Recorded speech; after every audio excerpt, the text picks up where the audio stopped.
Teman-teman tahu gak apa itu framing? Framing adalah teknik komunikasi yang digunakan untuk mempengaruhi cara orang memahami dan menafsirkan informasi. Teknik ini melibatkan penggunaan kata-kata, gambar, visual, atau perspektif tertentu untuk mengarahkan pandangan seseorang terhadap suatu isu atau topik. Misalnya seperti video berikut ini. Selamat menonton.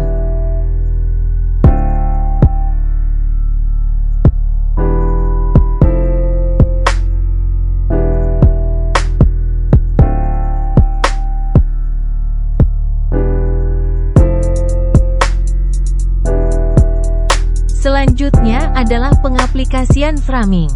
Pertama adalah framing dalam berita. Hal ini untuk mempengaruhi persepsi dan pemahaman seseorang terhadap suatu topik atau isu. Framing dalam politik, untuk mempengaruhi opini publik dan pandangan masyarakat terhadap suatu masalah atau isu tertentu. Kemudian framing dalam pemasaran, untuk mempengaruhi persepsi konsumen terhadap produk atau merek. Yang terakhir ada framing dalam jurnalisme, yaitu menentukan fakta apa yang ingin ditonjolkan atau dihilangkan dalam berita.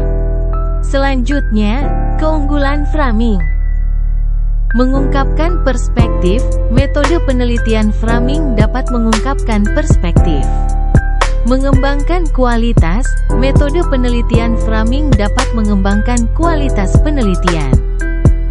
Mengidentifikasi pola, metode penelitian framing dapat mengidentifikasi pola yang digunakan dalam berita.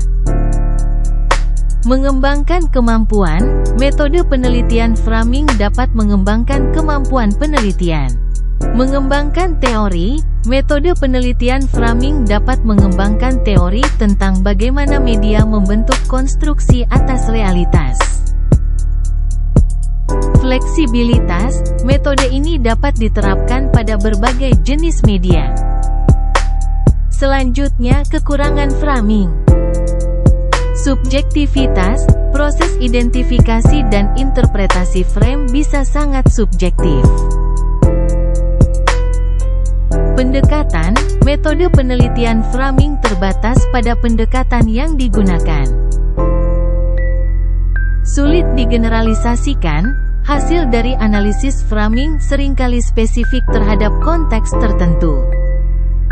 Tidak mengukur efek langsung, analisis framing umumnya tidak mengukur secara langsung bagaimana pembingkaian berita mempengaruhi perilaku atau sikap audiens. Terbatas pada subjek, metode penelitian framing terbatas pada subjek yang dipilih. Model analisis framing. Skema berita. Ini adalah struktur atau format yang digunakan oleh media untuk menyajikan informasi kepada pembaca atau pendengar. Skema berita mencakup judul, lead, badan berita, dan mungkin juga kutipan atau grafik. Selanjutnya, kelengkapan berita. Ini mengacu pada seberapa lengkapnya informasi yang disampaikan dalam sebuah berita. Berita yang lengkap harus mencakup fakta yang relevan, konteks, pendapat yang beragam, dan sumber yang diverifikasi. Detail yaitu merujuk pada tingkat kekayaan informasi yang disajikan dalam berita. Detail yang kaya dan relevan dapat membantu pembaca atau pendengar memahami isu dengan lebih baik. Koherensi, mengacu pada konsistensi dalam penyajian informasi dalam sebuah berita. Koherensi memastikan bahwa semua bagian cerita saling terkait dan membentuk naratif yang utuh dan konsisten.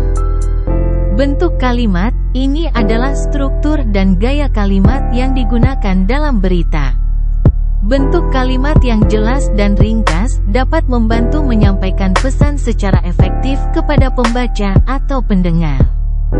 Kata ganti, merujuk pada penggunaan kata-kata seperti kami, mereka, atau kita dalam berita. Penggunaan kata ganti tertentu dapat memengaruhi bagaimana pembaca atau pendengar mengidentifikasi diri mereka dalam konteks cerita tersebut.